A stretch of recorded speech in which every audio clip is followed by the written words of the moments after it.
Graça e paz a toda a igreja do Senhor Jesus, a toda a igreja de Cristo, os irmãos que acompanham esse culto, que cultuam a Deus de seus lares. Que o Senhor esteja com cada um de vocês nessa noite. Lerei aqui o Salmo de número 91, versículos de 1 a 10. Aquele que habita o esconderijo do Altíssimo, à sombra do Senhor Onipotente descansará. Ele diz do Senhor: Tu és meu refúgio, Tu és meu baluarte, Deus meu em quem confio. Porque o Senhor te livrará do laço do passarinheiro e da peste perniciosa. Cobrir-te-á com suas penas e embaixo de suas asas estarás seguro. A sua verdade é escudo e é broquel. Não te assustarás do terror noturno, nem da seta que voa de dia, nem da peste que se propaga nas trevas, nem da mortalidade que assola ao meio-dia. Que caiam 1000 ao teu lado e caiam 10.000 à tua direita, mas tu não serás atingido. Somente com os teus olhos contemplarás e verás o castigo dos ímpios. Pois dissestes: o Senhor é o meu refúgio, e fizeste do Altíssimo a tua morada. Nenhum mal te sucederá, praga alguma chegará à sua tenda. Glória a Deus por isso. Que o Senhor abençoe a vida de cada um. Oremos nesse momento. Senhor nosso Deus e Pai, pedimos a Tua presença neste culto, pedimos a Tua presença sobre a vida de cada um de nós que aqui estamos, ministrando esse louvor. Que o Senhor venha abençoar, que o Senhor vá com o Teu Espírito à casa de cada um dos irmãos que agora participam desse culto à distância, esse culto online, mas que o Senhor, que sabe todas as coisas, o Senhor que vê todas as coisas, pedimos que o Teu Espírito esteja na casa de cada um desses irmãos, que o Senhor os cubra debaixo de Tuas asas, que o Senhor dê a eles um local seguro. Esse local é embaixo de Tuas asas, é debaixo da Tua verdade, que é escudo e que é broquel. Abençoe, Pai. Que o Teu Espírito se faça presente em nossos corações. Aleluia. O Espírito de Deus está aqui, amém? E opera nos nossos corações. E o Espírito do Senhor também está na tua casa, operando no teu coração. Ele está aí ao seu lado, confie nisso. E vamos juntos entoar essa canção muito conhecida e que o Senhor venha abençoar a cada um. No nome de Jesus.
Pai, eu quero contemplar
todos é o Senhor.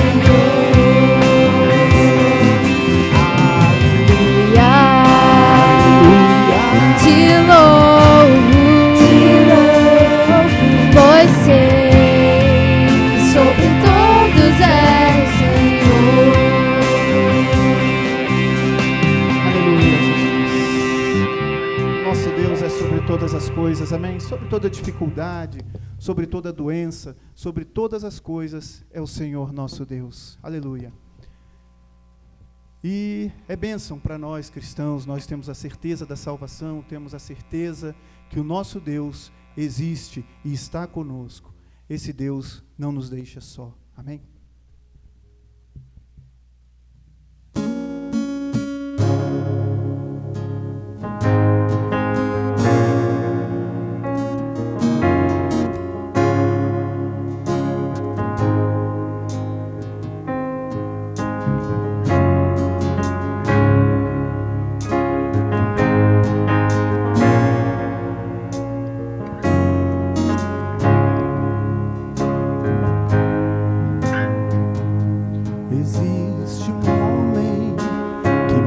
Cativou como ninguém jamais fez. Aquele lindo olhar levou embora tudo que não era meu.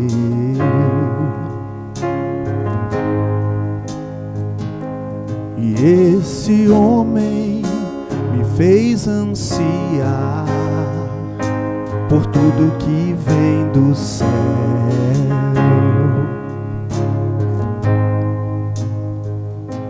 E nele eu posso esperar e descansar para sempre em seus braços. Eu encontrei aquele que primeiro me amou.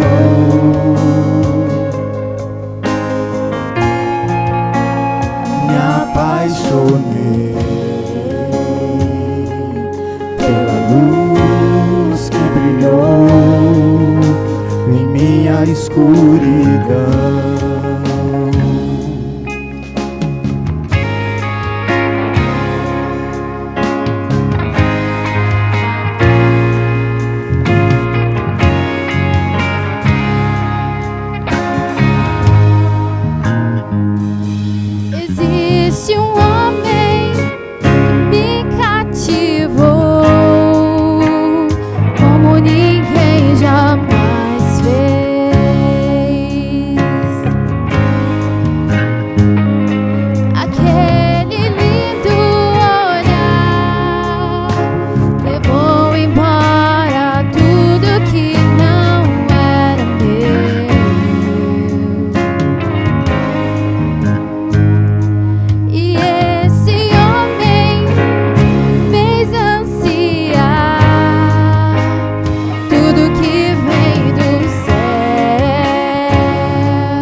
saber que Tu estás conosco, Senhor.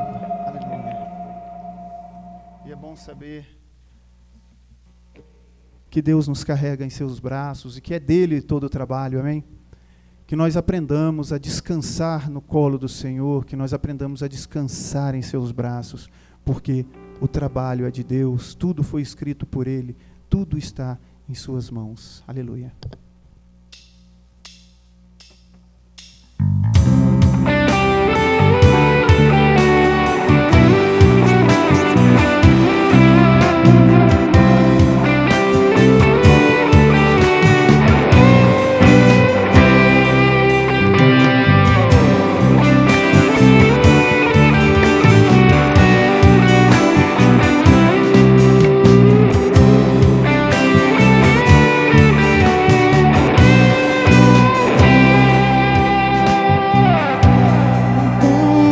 Sobre ti, só cuidado qualquer que seja,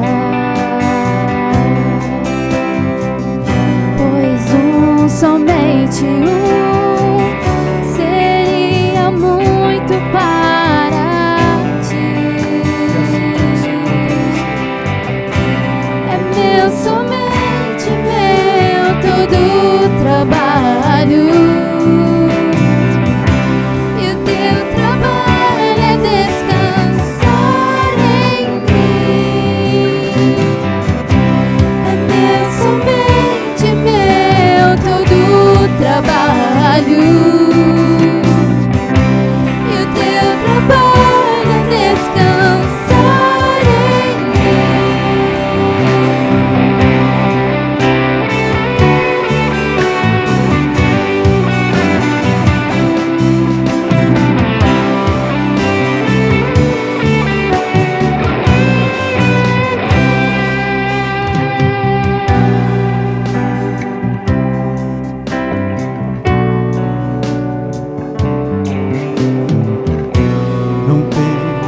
Quando enfim tiveres que tomar decisão, confia tudo a mim, espera de todo o coração. É meu, somente meu, todo o trabalho. Teu trabalho é descansar em mim. É meu, somente meu, todo o trabalho. E o teu trabalho é descansar em mim.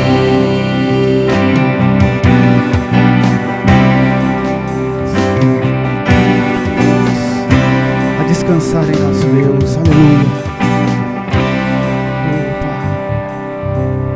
Que o Senhor nos ensine a confiar nele, a descansar nele. Os momentos que passamos agora não são momentos fáceis, são momentos muito difíceis, momentos que o mundo nunca passou, né, que certamente nenhum de nós passou por um momento como este. Mas o que nos segura, o que nos mantém firme, é a certeza de que o nosso Deus é o nosso escudo. Ele é o escudo para os que nele creem, amém? Como foi lido no Salmo 91, a verdade do nosso Deus é escudo e é broquel. Aleluia. Cantemos ao Senhor.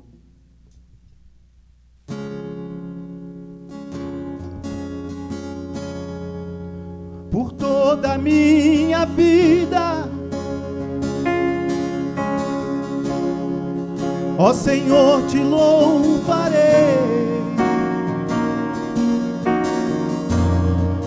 pois meu fôlego é a tua vida, e nunca me cansarei. Posso ouvir a tua voz, que é mais doce do que o mel,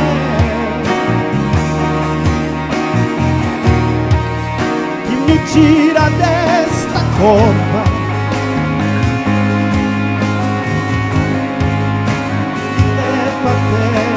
céu. Já vi fogo e terremotos, o vento forte que passou. Já vivi tantos perigos, mas tua voz me acalmou. Tu das ordens às estrelas e ao mar os seus limites, e eu me sinto tão seguro no teu colo, ó Altíssimo. Não há ferrolhos, nem portas que se fechem diante da tua voz. Não há doença, nem culpa que fiquem de pé diante de nós. E a tempestade se acalma na voz daquele que tudo criou, pois sua palavra é pura, escudo para os que nele creem.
Socorro bem presente na angústia. Amém.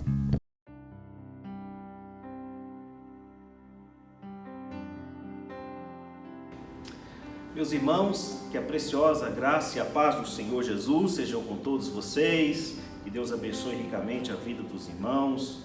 E eu gostaria de convidá-los para abrirem suas Bíblias no texto de 1 Reis, capítulo 19, do verso 1 em diante. 1 Reis, capítulo 19, a partir do verso 1. Acompanhe comigo a leitura do texto da Palavra de Deus. Mantenha a sua Bíblia aberta durante a exposição da Palavra de Deus. Bem, diz assim: Acabe fez saber a Jezabel tudo quanto Elias havia feito e como matara todos os profetas à espada. Então Jezabel mandou um mensageiro a Elias a dizer-lhe: Faça-me os deuses como lhes aprouver, se amanhã a estas horas não fizer eu a tua vida como fizeste a cada um deles. Temendo, pois, Elias levantou-se e para salvar sua vida se foi, e chegou a Berseba, que pertence a Judá, e ali deixou o seu moço.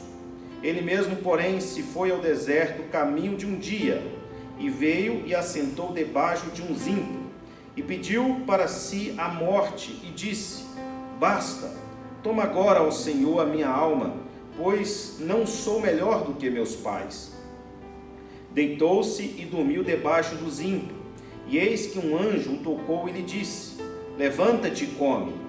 Olhou ele e viu, junto à cabeceira, um pão cozido sobre pedras em brasa e uma botija de água.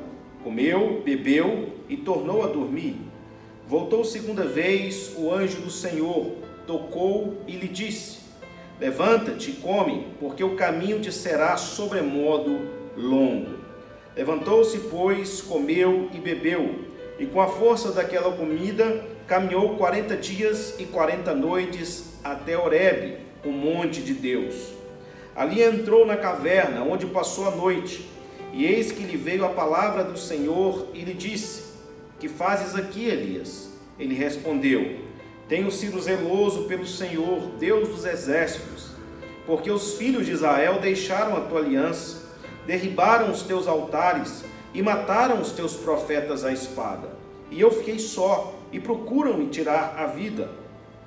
Disse-lhe Deus: sai e põe-te neste monte perante o Senhor. Eis que passava o Senhor, e um grande e forte vento fendia os montes e despedaçava as penhas diante do Senhor. Porém o Senhor não estava no vento. Depois do vento um terremoto, mas o Senhor não estava no terremoto. Depois do terremoto um fogo, mas o Senhor não estava no fogo. Depois do fogo um cicio tranquilo e suave. Ouvindo-o, Elias envolveu o rosto no seu manto e, saindo, pôs-se à entrada da caverna. E eis que lhe veio uma voz e lhe disse: que fazes aqui, Elias? Ele respondeu: tenho sido extremamente zeloso pelo Senhor, Deus dos exércitos, porque os filhos de Israel deixaram a tua aliança, derribaram os teus altares e mataram os teus profetas à espada. E eu fiquei só, e procuram tirar minha vida. Disse-lhe o Senhor: vai, volta ao teu caminho para o deserto de Damasco, e chegando lá unge a Azael, rei sobre a Síria, Jeú, filho de Ninsi, ungirás rei sobre Israel, e também Eliseu, filho de Safate, de Abel-Meolá, ungirás profeta em teu lugar. Quem escapar a espada a Azael, Jeú matará. Quem escapar a espada a Jeú, Eliseu matará. Também conservei em Israel 7.000, todos os joelhos que não se dobraram a Baal, e toda a boca que não o beijou. Amém, meus irmãos. Vamos ter um momento de oração.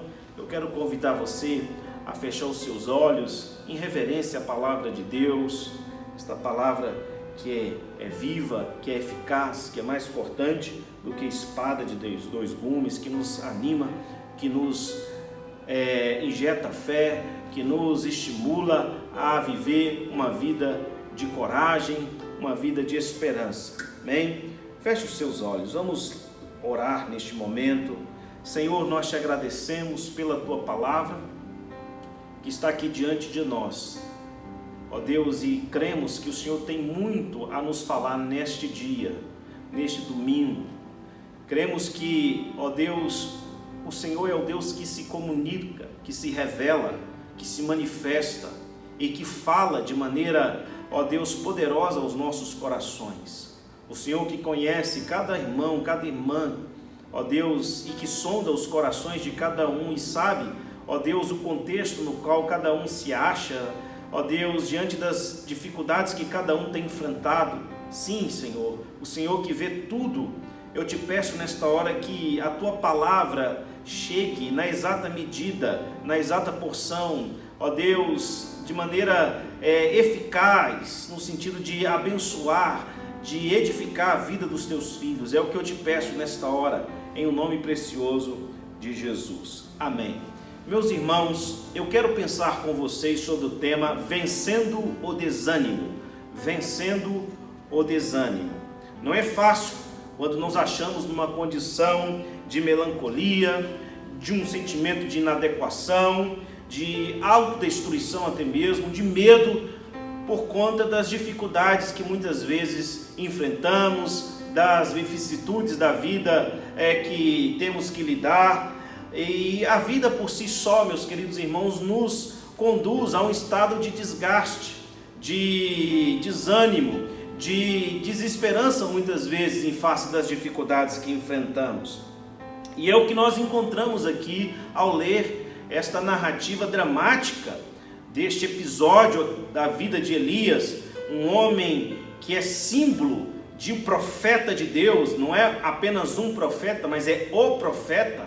E a figura de Elias é sobremodo relevante nas Escrituras Sagradas, não só no Velho Testamento, como no Novo Testamento. Ele aparece ali no Monte da Transfiguração junto com Moisés e Elias, representando ali a lei e os profetas.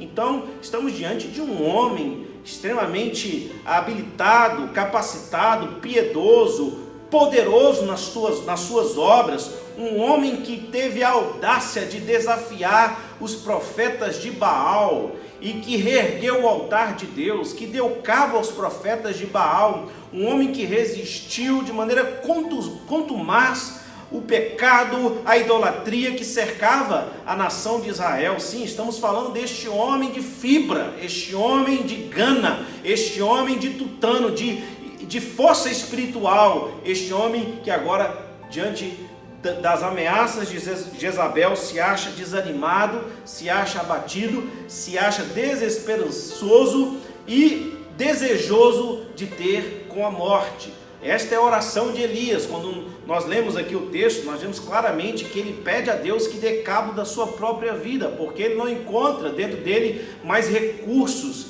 força para continuar a sua caminhada.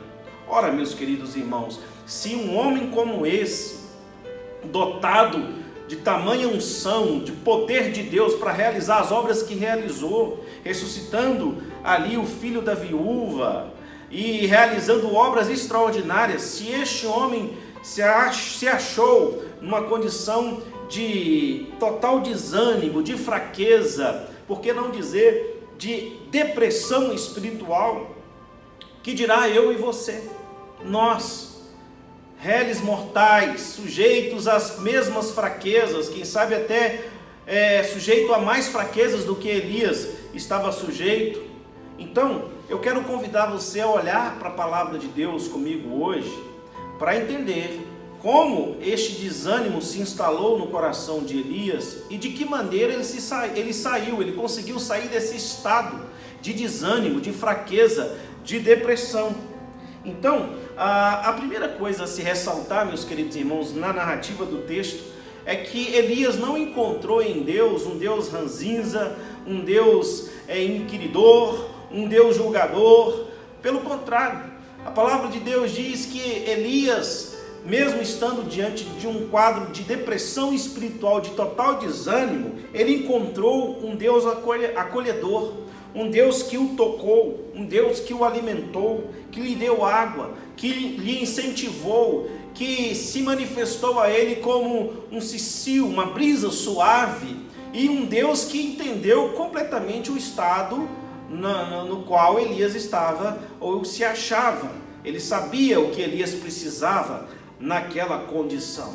Isso é maravilhoso, porque esse Deus que é onisciente, que olha para nós e sabe as circunstâncias que vivemos e o nosso estado psíquico, mental, espiritual, ele se manifesta na exata medida e da maneira mais adequada ao encontro da nossa necessidade, do nosso estado. E é desta forma que Deus se manifestou a Elias, sabendo que Elias estava num momento delicado, num momento de fragilidade, num momento de desânimo, ele se manifesta a Elias com todo cuidado, um Deus que lhe dá alimento, que lhe toca, que o faz dormir, um sono reparador, que lhe dá uma comida que pode fortalecê-lo nesse estado. A palavra de Deus diz que a partir da alimentação que Deus dera a Elias, ele caminhou 40 dias e 40 noites no deserto, não tirou daquele estado de depressão, vale ressaltar. A alimentação lhe deu força para superar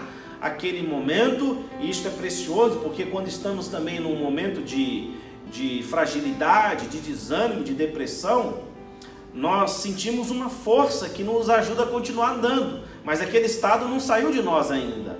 Nós ainda nos achamos naquela condição de fragilidade, desânimo, de fraqueza, mas nós percebemos que de alguma maneira os nossos pés continuam caminhando, a nossa vida continua se movimentando, é a graça de Deus, é a força que vem do alto, e muitas vezes não sentimos alegria, não sentimos regozijo, mas sentimos que de alguma forma, pela fé, continuamos a nossa caminhada. Então esse Deus é maravilhoso porque Ele renova as nossas forças, Ele nos dá vigor para continuar andando, mesmo diante do desânimo, mesmo diante da depressão e do abatimento da alma, meus queridos irmãos. Então isso de fato é precioso.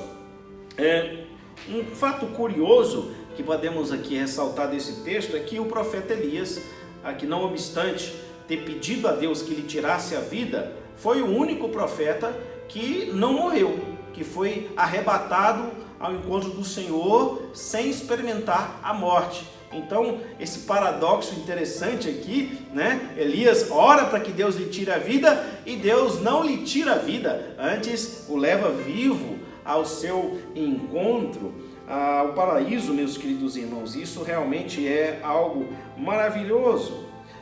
Mas notem que depois de Elias ter ali recebido a ameaça de Jezabel, um pouco antes disso, meus queridos irmãos, depois de ter triunfado de maneira extraordinária contra os profetas de Baal no Monte Carmelo, restaurando e reparando o altar do Senhor, invocando o Deus vivo, Deus dos exércitos, que batizou com fogo e derramou fogo sobre aquele altar, humilhando o falso Deus Baal e os seus profetas. Depois de uma grande vitória, depois de um grande êxito, agora ele se vê abatido por conta de uma ameaça de uma mulher, por nome Jezabel, esposa de Acabe, uma mulher perversa, uma mulher extremamente idólatra e uma mulher realmente iníqua, meus queridos irmãos. Mas ele se acha assim.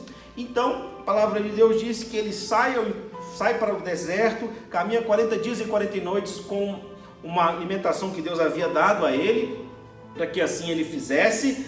Ele vai até o monte Horebe, que é o monte de Deus, o monte Sinai, também conhecido como Monte Sinai, sobe até o cume do monte, entra numa caverna e fica ali naquela caverna. E é importante a gente notar o período e o processo no qual se dá o estado de espírito de Elias, que acaba desembocando nesse desabafo, nessa palavra que ele dá a Deus aqui, de uma afirmação de autopiedade por parte dele, né? Que está no verso 10, quando ele diz: tenho sido zeloso pelo Senhor, Deus dos exércitos, porque os filhos de Israel deixaram a tua aliança, derribaram os seus altares e mataram os seus profetas à espada, e eu fiquei só e procuram tirar minha vida. Ou seja, depois de Elias ter caminhado 40 dias e 40 noites e ter se embiocado naquela caverna, então ele ouve a voz do Senhor dizendo a ele: Elias, o que fazes aí? Então Elias responde a Deus com essas palavras aqui, com esse discurso ensaiado por ele. Evidentemente, quando a gente se acha num contexto em que nós nos consideramos injustiçados de alguma forma e nos vemos abatidos diante das dificuldades e fragilizado, naturalmente o que podemos fazer é tentar expressar as nossas emoções. Só que nós não podemos confiar naquilo que nós sentimos, meus queridos irmãos. É importante a oração de confissão, você falar o que você sente para Deus, e isso sem nenhum titubeio, ok? Às vezes a gente comete o equívoco de querer fazer aquelas orações hipócritas que não refletem o nosso estado de espírito. Na verdade, Elias fez uma oração aqui sincera, que refletiu o seu estado de espírito. Ocorre que o estado de espírito de Elias o enganara acerca das afirmações que ele fizera a Deus. Então, é nesse sentido aqui que Deus vai tratando o profeta, que ele vai ministrando a sua graça reparadora e restauradora ao profeta. Então, por que Elias ficou tão desanimado? Essa é a pergunta que nos cabe fazer aqui. Por que Elias se achara naquela condição de total desânimo, logo após de ter triunfado de maneira extraordinária contra os profetas de Baal? Meus queridos irmãos, a depressão, o desânimo pode ter muitas causas, físicas, psíquicas, sociais, mas a depressão aqui espiritual de Elias, o seu estado de desânimo, resultava da crença que ele nutriu durante um tempo sobre meias verdades. Meias verdades, isso mesmo. Ele incutiu na sua cabeça algumas meias verdades, alguns paradigmas que ele considerava como verdadeiros, mas que na verdade não eram 100% verdadeiras, eram parcialmente verdadeiras. Porque quando estamos num estado de fragilidade, de depressão, de desânimo, a nossa capacidade de discernir as coisas fica prejudicada. Então, às vezes, a gente discerne as coisas de maneira distorcida, de maneira não totalmente equivocada, mas de maneira parcialmente equivocada. Por isso que podemos atribuir o estado de desânimo de Elias às meias verdades que ele nutriu no seu coração, em face do seu estado de completo desânimo, de completa falta de vontade de viver. Então, eu quero pensar com você aqui, brevemente, quais foram as meias verdades que Elias nutriu e incutiu no seu coração e na sua mente, e de que maneira ele reagiu, ou Deus, melhor dizendo, reagiu a essas meias verdades aqui, meus queridos irmãos. Então, quais foram as meias verdades? Foram basicamente 3. Eu aqui sintetizei 3 meias verdades, a partir das quais Elias então se apresenta diante de Deus e as afirma diante de Deus. A primeira meia verdade é que Elias insistiu na sua própria justiça. Ele insistiu na sua própria justiça. Olha só o que diz aqui esse desabafo do verso 10. Ele diz assim: tenho sido zeloso pelo Senhor, Deus dos exércitos. Olha só, meus queridos irmãos, que coisa, né? Elias, de fato, ele fala aqui uma verdade, mas não é uma verdade absoluta. É uma verdade parcialmente verdadeira, né? Porque, de fato, Elias era um homem zeloso. Quem diria o contrário? Alguém que fechou os céus através da oração, que pronunciou um julgamento sobre Acabe em nome de Deus, que confiou-se aos corvos de Deus, que ressuscitou a filha da viúva, que zombou de Baal, que matou os seus profetas. Ora, é natural que consideremos este homem de fato um homem zeloso. Só que essa não é uma verdade, meus queridos irmãos, absoluta, porque o que estamos vendo aqui é um homem abatido por conta da ameaça de uma mulher. Alguém que triunfou sobre os profetas de Baal, alguém que realizou coisas extraordinárias, um homem zeloso pela obra de Deus, justo, mas agora se vê acovardado, se vê fragilizado diante aqui da ameaça de uma mulher perversa. Uma mulher que nem era aqui, meus queridos irmãos, considerada a gestora, a administradora, a rainha da nação de Israel, é apenas a esposa do rei Acabe, mas ele se vê amedrontado por causa dessa mulher. Eu não estou aqui com uma perspectiva patriarcal, pelo amor de Deus, né? Um machista, de forma alguma. Mas como é que pode? Me explique, um homem que acabou com os profetas de Baal, os mataram a todos ali, um homem que foi capaz de, em nome de Deus, fechar os céus e ressuscitar aqui o filho de uma viúva, agora se vê amedrontado diante de uma mulher. Que zelo é esse? Que justiça é essa? Que confiança é essa de Elias?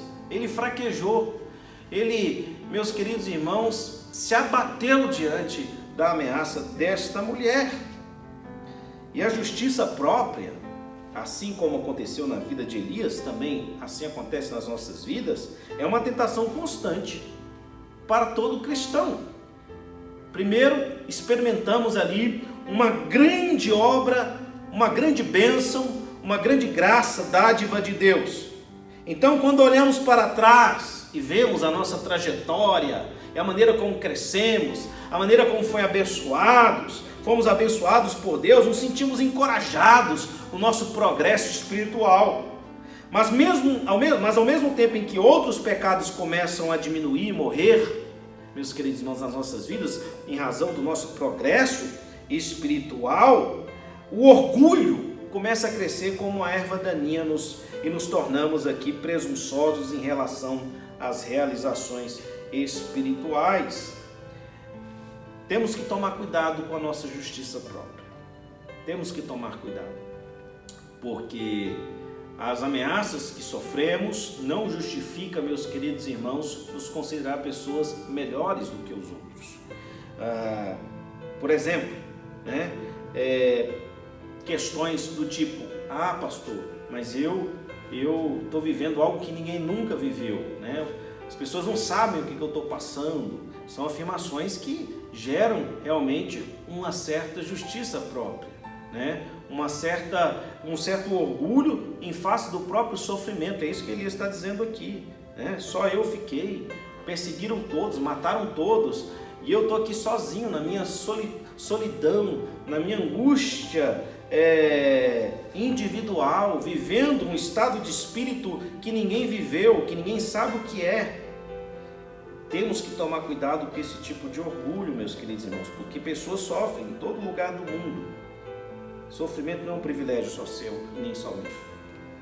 Amém? Então temos que tomar cuidado com isso.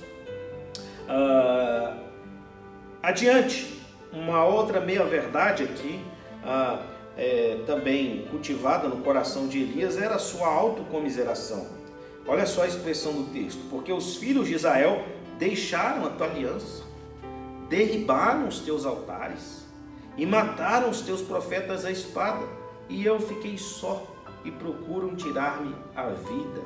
Olha o espírito de autocomiseração, meus queridos irmãos, presente, a carga de autocomiseração presente nessa declaração de Elias. Temos que tomar cuidado com esse espírito de autopiedade, né? Gente que exalta a sua piedade, a sua comiseração, o seu estado de abatimento. Você conhece a gente assim? Eu já conheci várias pessoas assim, né? Que idolatra, praticamente, que presta reverência e que conta vantagem do seu estado de miséria, né? Tem gente que costuma brincar, que às vezes chegam no meu gabinete para se aconselhar comigo, e às vezes a gente escuta, e quando a gente dá um conselho no sentido de solucionar aquele problema, um conselho que tem o poder, o potencial de liquidar aquele problema, a pessoa se sente ofendida. Ela se sente ofendida. Por quê? Porque ela vai perder aquilo que ela presta reverência, aquilo que de alguma maneira atrai o olhar de outras pessoas sobre ela ou sobre ele. É o espírito de autocomiseração. Em outras palavras, como diz a minha avó, você não resolve o problema dos outros, de algumas pessoas, determinadas pessoas, porque você vai tirar delas o assunto, elas vão perder o assunto. Tem gente que só fala sobre miséria, só sabe falar porque idolatra, volta-se para isso. Então temos que tomar cuidado, e às vezes nesse estado de abatimento, de desânimo, há uma tendência nossa, meus queridos irmãos, de prestar um culto à nossa própria comiseração, à nossa piedade, ao nosso estado de abatimento. E Deus não deseja isso, não é isso que Deus deseja. Enquanto Elias estava ali na caverna, ele estava ensaiando esse discurso e contemplando culticamente o seu estado de comiseração e de abatimento, e ensaiando as palavras que poderiam refletir ou espelhar aquilo que ele estava sentindo e percebendo acerca dele mesmo, e levar isso diante de Deus. Temos que tomar cuidado com esse espírito de autocomiseração, meus queridos irmãos. Nem aquele desenho animado, né? Tinha um personagem, não lembro agora, desenho animado, o personagem fazia: ó céus, ó vida, né? Coitado de mim, né? Então tem que tomar cuidado com esse tipo de sentimento, porque isso, meus queridos irmãos, é destrutivo, ok? Então, a depressão espiritual muitas vezes inclui um elemento de autocomiseração, e precisamos reagir a isso, não deixar que isso se instale. né? No sentido de não deixar que exageremos os nossos problemas, vendo-os como maiores do que realmente são. Então, tome cuidado com isso. Uma outra meia-verdade aqui também do profeta Elias era a sua importância própria.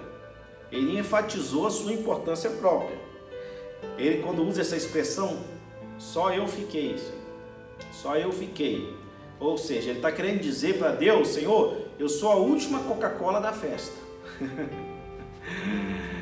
eu não sou só o profeta do Senhor. Eu sou o único profeta do Senhor. É isso que ele está dizendo a Deus aqui. E meus queridos irmãos, de fato, esta mulher perversa, Jezabel e Acabe, deram cabo de muitos profetas e homens e mulheres de Deus durante a sua gestão, mas não liquidaram com todos. A própria resposta de Deus a Elias aqui é justamente nesse sentido: olha, Elias, eu preservei para mim 7.000 que não se dobraram e que nem beijaram Baal. Ou seja, você não é o único que está só, tem outros iguais a você, que não se renderam, que não se entregaram, que não se prostraram, que não prestaram reverência e culto a Baal. Homens que se mantiveram, homens e mulheres que se mantiveram fiéis a mim. Meus queridos irmãos, como é perigoso às vezes a gente achar que se não for por nós, a obra de Deus não acontece. Se eu não pregar, a mensagem de Deus não vai ser anunciada e não chegará às pessoas. Que se eu não estiver à frente de determinado ministério, as coisas não acontecem. Que se não for o pastor X, a igreja não rompe. Meus queridos irmãos, prestem atenção, tome muito cuidado com esse tipo de vaidade, deste sentimento de importância própria, porque Deus levanta pessoas de onde nem nós imaginamos. Saul pensava que ele era o ungido, o escolhido, e que fora da sua realidade não haveria outro. Deus tirou um rapazinho de trás das malhadas, que era negligenciado por pai, um Zé Ninguém, Davizinho, e ungiu o rei de Israel, e se tornou o rei mais poderoso. Deus não depende das suas qualidades, Deus não depende dos seus dons, dos seus dotes, da sua capacidade de comunicação, da sua voz bonita, encantadora, da sua capacidade de tocar um instrumento de som, ou quem sabe da sua palavra moderadora como conselheiro da igreja. Deus não depende de mim, de você, meu querido irmão. Servir a Ele é um privilégio, e Ele levanta quem Ele quer, diz a palavra de Deus. Então tome cuidado com essa meia verdade. Não, Elias, de fato muitos abandonaram, muitos retrocederam, muitos morreram, mas você não está só. Você não está só, não. Então tome cuidado com essas meias verdades aí. Eu quero citar para você o comentário de Moisés Maimônides, parafraseando o diálogo aqui que ocorreu entre Elias e Deus, de uma maneira diferente. Ele diz assim, olha a maneira como ele parafraseia esse diálogo. Elias dizendo, Elias diz a Deus: os israelitas quebraram a aliança de Deus. Deus responde: é tua? É então sua aliança? Elias então diz: eles derrubaram os teus altares. Deus: mas eram os seus altares? Elias: eles mataram os teus profetas à ponta da espada. Deus: mas você não está vivo? Elias: só eu restei. E Deus: em vez de lançar acusações contra Israel, você não deveria estar defendendo a sua causa, Elias? Em vez de lançar acusações contra Israel, você não deveria estar defendendo a sua causa? Irmãos, esse tipo de percepção própria é perigoso, né? É perigoso. Olha só, aqui elenquei algumas frases que às vezes, equivocadamente, eu e você afirmamos em momento de fragilidade, em momento de desânimo. Por exemplo, ninguém me entende. Já disse isso? Ninguém nunca passou por isso que estou passando. Ninguém pode me ajudar. Ninguém me ama. Ninguém se importa comigo. eu mereço algo melhor do que isso, eu sou o único. Tome cuidado com essas afirmações. Tome cuidado, meus queridos irmãos, porque isso aí não vai te ajudar a sair do seu estado de desânimo, de abatimento, ok? No ponto mais baixo da vida do profeta, Deus deu a Elias pelo menos 3 grandes verdades sobre ele mesmo, sobre o próprio Deus, para que ele saísse desse estado de autocomiseração, de justiça própria e de exaltação a si mesmo. Como é que a gente enfrenta o desânimo e esse sentimento de autopiedade, e esse sentimento de autocomiseração, e esse sentimento de importância própria? Como é que a gente sai desse estado? A palavra de Deus diz que nós saímos desse estado, conforme a narrativa desse texto, olhando, meus queridos irmãos, para Deus, para as verdades presentes em Deus. E aqui eu elenco 3 delas. Primeiro, Deus se revelou a Elias como sendo um Deus fiel, e que foi fiel no passado. Olha que coisa extraordinária. O verso 8 do capítulo 19, Elias diz que Elias se levantou, pois comeu e bebeu, e com a força daquela comida caminhou 40 dias e 40 noites até Horebe. Nós estamos diante aqui, meus queridos irmãos, de um texto que tipifica algo que ocorreu no passado.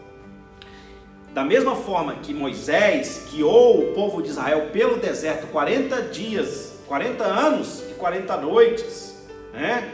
Da mesma maneira que Moisés também, quando foi chamado por Deus, pastoreando ali aquelas ovelhas, sobe ao Monte Horebe e vê no Monte Sinai, que é o Monte Horebe, é o Monte Sinai, vê Deus se manifestando, uma teofania de Deus, naquele fogo, naquela sarça ardente. Então, isso é muito exemplificativo, porque isso remete à memória de Elias, algo que aconteceu naquele mesmo monte.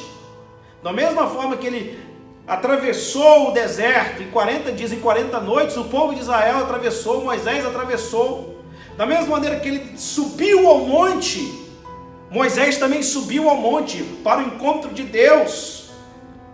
Então, meus queridos irmãos, um momento de fragilidade, um momento de desânimo, é momento de trazer à memória as verdades que remetem ao Deus fiel, ao Deus que nos sustentou no passado, ao Deus que nos guardou, ao Deus que nos deu livramento. É assim que se supera o desânimo, é olhando, ou melhor dizendo, trazendo à memória aquilo que nos dá esperança. As misericórdias do Senhor são a causa de não sermos consumidos, porque as suas misericórdias não têm fim, elas se renovam a cada manhã. Esse texto é belíssimo. O profeta de Lamentações, o profeta Ezequiel, ele está diante aqui, meus queridos irmãos, de um cenário catastrófico.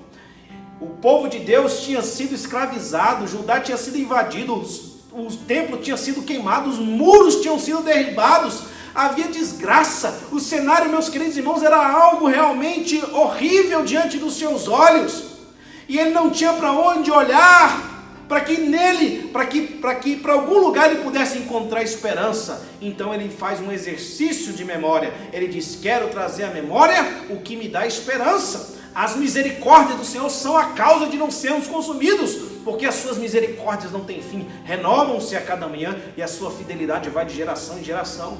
Então, se você está passando por um momento de fraqueza, se você está passando por um momento de desânimo, se você está passando por um momento de abatimento, e você tem deixado esse espírito de autocomiseração se instalar dentro de você, você tem se permitido se enfurnar, se embiocar, se enclausurar numa caverna de solidão, meus queridos irmãos, eu quero dizer para você: traz à sua memória o que pode te dar esperança. Lembre que diante de você existe um Deus fiel, e esse mesmo Deus que te guardou no passado, que te livrou, que te sustentou, que se manifestou a você e que realizou coisas extraordinárias na sua vida, Ele há de fazer isso de novo na sua vida. É isso que vai fazer com que você, meus queridos irmãos, saia dessa condição de desânimo. Outra verdade sublime que devemos levar em conta quando estamos passando momentos de dificuldades, momentos de desânimo, é que Deus é um Deus soberano sobre o futuro. Aleluias! Quando eu olho para o passado, eu vejo um Deus fiel, mas quando eu olho para o futuro, eu vejo um Deus soberano, meus queridos irmãos. Jezabel não tem a última palavra sobre a vida de Elias. Ela fez uma promessa com toda a empáfia e arrogância que aquela mulher iníqua tinha, dizendo que os deuses façam comigo o que quiser, se amanhã, esta hora, eu não tiver dado cabo à sua vida, Elias. Elias, depois disso, caminhou 40 dias e 40 noites, foi para Horebe. De lá Deus o levou para ungir o próximo rei da Síria, o próximo rei de Jerusalém, ungir o seu sucessor. Porque, meu querido irmão, não são as palavras da ameaça de Jezabel que tem o veredito sobre a vida de Elias, mas é a palavra soberana de Deus que tem, meus queridos irmãos, o veredito sobre o futuro de Elias. Ele é o Deus soberano, lembre-se disso. Você está passando por um momento de desânimo, de dificuldade, saiba que não importa os diagnósticos humanos, as previsões humanas, as estimativas humanas, ainda que sejam pessimistas, ainda que sejam carregadas de ameaças ou de qualquer outra coisa, lembre-se, Deus tem a sua vida nas suas mãos, e da sua mão ninguém arrebata, diz o Senhor Jesus. Ele é o bom pastor, e Ele conta os seus dias, e Ele colhe você quando Ele quiser. Não é homem, não é mulher, não é ameaça, não são ameaças, nada, meu querido irmão, porque a sua vida está debaixo da soberania, sob o controle da soberania de Deus. Ele é soberano sobre o seu futuro. Olha só o que Deus diz para Elias aqui: Elias, o que você está fazendo aí? Isso é uma pergunta importante, né? Esse é o tipo de pergunta que incomoda a gente, né? E que Deus por vezes faz. Meu filho, o que você está fazendo aí? Ora, se Deus faz uma pergunta desse tipo a você, por que você está fazendo aí? O que você está fazendo aí? É porque você não deveria estar aí, onde você está. Você deveria ter seguido o seu curso. Você deveria ter dado continuidade aos seus projetos, à sua vida. Tem muita gente que sai do curso, do propósito de Deus, e se coloca numa caverna, e fica estagnado, e fica paralisado. E Deus pergunta para você que está aí, estagnado, paralisado, desanimado, nesse sentimento de autopiedade: filho, filha, o que você está fazendo aí? O que você está fazendo aí? Volta para o seu curso, vai! Unja o rei do próximo rei da Síria, unja também o próximo rei de Judá, unja o seu sucessor, porque a tua trajetória ainda não acabou, e eu sou soberano sobre a sua vida. Não é esta mulher Jezabel que vai dar cabo da sua vida, não, meu filho. Deus está falando aqui para Elias. Então esse mesmo Deus que se revela fiel no passado, soberano sobre o futuro, Ele se manifesta manso no presente, quando estamos abatidos e desanimados. Amém? Olha só, o texto diz que através de um cicio, uma brisa suave, de maneira carinhosa, Deus nos abraça, Deus nos acolhe. É o bom pastor que nos conduz a pastos verdejantes, às águas tranquilas de descanso, que refrigera a nossa alma, que nos acolhe na sua sombra onipotente, que nos aconchega debaixo das tuas asas. É o Deus que diz: vinde a mim, você que está cansado, sobrecarregado, e eu te aliviarei. Tomai sobre mim o meu jugo, aprendei de mim que sou manso e humilde de coração, e achareis descanso para a vossa alma, porque o meu jugo é suave e o meu fardo é leve. O mesmo Deus que foi fiel no passado e que se apresenta soberano no futuro, se manifesta hoje a você como um Deus manso, como um Pai cuidadoso, como se manifestou ali, que deu comida a ele, que deu água fresca a ele, que o sustentou no deserto, que teve paciência com ele. E por mais de uma vez Deus pergunta a Elias: Elias, por que você está fazendo aí? Deus não perde a paciência quando estamos desanimados. Deus não perde as estribeiras. Às vezes as pessoas não entendem o seu desânimo, às vezes as pessoas não entendem a sua fraqueza, e você fala as mesmas coisas, e isso às vezes provoca um incômodo naqueles que não sabem o que você está vivendo. Mas Deus tem paciência com Elias, Deus acolhe Elias, Deus alimenta Elias, Deus estimula Elias, Deus concede a Elias a sair daquele estado, mas com mansidão, com amor, com afeto. Então, se você está passando por um estado de desânimo, de dificuldade, saiba que você encontrará um Deus assim, um Deus que foi fiel a você no passado, e um Deus que diz para você: filho, eu sou soberano sobre a sua vida no futuro. E um Deus que se manifesta hoje a você como um Deus manso, como um Deus carinhoso, como um Deus misericordioso, como um Deus compassivo, como um Deus longânimo, como um Deus paciente que te ama, que te acolhe, que não te acusa, que não tripudia em cima do seu fracasso, da sua tristeza, da sua dor. É um Deus que olha com ternura para o seu sofrimento e para você, mas que não quer que você continue assim, que te ajuda, que te sustenta e que te impele a sair desse estado pela sua graça maravilhosa, meu querido irmão, em nome de Jesus. Então, se você hoje está passando por um estado assim, de fraqueza, de desânimo, de depressão espiritual, e você tem vivido um estado de espírito aqui, de introspecção, de autopiedade, de automisericórdia, de proclamação da sua própria justiça, de uma exaltação da sua importância, eu quero dizer para você que Deus, Ele te chama para fora da caverna, porque na caverna você não discerne bem o seu estado. Você precisa sair para respirar, você precisa olhar para o céu como profeta, como o salmista diz, leva os meus olhos para os montes. Você precisa respirar o ar puro da natureza, olhar para as estrelas. Quando o povo estava desanimado, quando o servo de Deus estava desanimado, Deus fazia isso. Deus falou para Abraão, sai da tenda, meu filho, olha para as estrelas do céu. Quando você está desanimado, Deus fala para você olhar para cima, aleluias. Deus fala para você olhar para o alto, não fique na caverna, em nome de Jesus. Deus tem cicio maravilhoso, tem brisa suave, tem águas tranquilas de descanso, tem sombra, tem aconchego, tem ninho, tem força. E Ele quer que você continue o seu trajeto, porque Ele é soberano sobre a sua história, em nome de Jesus, amém? Deus abençoe a sua vida com esta palavra, e que você se sinta cada dia mais fortificado, fortalecido, revigorado pela graça de Deus, porque a palavra de Deus diz que tudo podemos naquele que nos fortalece. Tem uma frase do bombeiro que eu gosto muito, o hino do Soldado do Fogo: nem um passo daremos atrás, amém? O povo de Deus não dá passo atrás, só dá passo à frente. Esquecendo-me das coisas que para trás fico, avanço para as que diante de mim estão. Prossigo para o alvo, para o prêmio da soberana vocação. Não pare, não fique estagnado, prossiga em nome de Jesus. Senhor, muito obrigado, ó Deus, pela Tua palavra. Nós te agradecemos, e que esta palavra, ó Deus, possa fortalecer, revigorar, ó Deus, animar o Teu Filho que se acha no estado de desânimo, de fraqueza.